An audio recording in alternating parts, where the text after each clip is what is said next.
Münasibətlər arasında pauza olmalıdırmı, yoxsa yox? Adətən insanlar bir-birlərinə daimi şəkildə münaqişə göstərirlərsə, bir-birlərinə qarşı etiraz, tənqid, təhqir olaraq nəsə söyləyirlərsə, yaxşı olar ki, hisslərinizi, duyğularınızı bir qədər sakitləşdirəsiniz. Bunun üçün əlbəttə ki, bir müddətlik pauza lazımdır.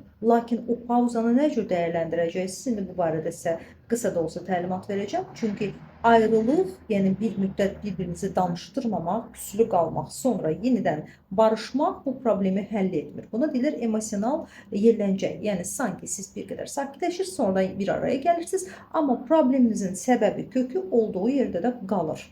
Və bunun üçün ən birinci həmin o pauzanı düzgün dəyərləndirərək yaranmış problemin diaqnostikasına aparmaq lazım olacaq. Niyə görə bizim aramızda bu dərəcədə gərginlik yaranır?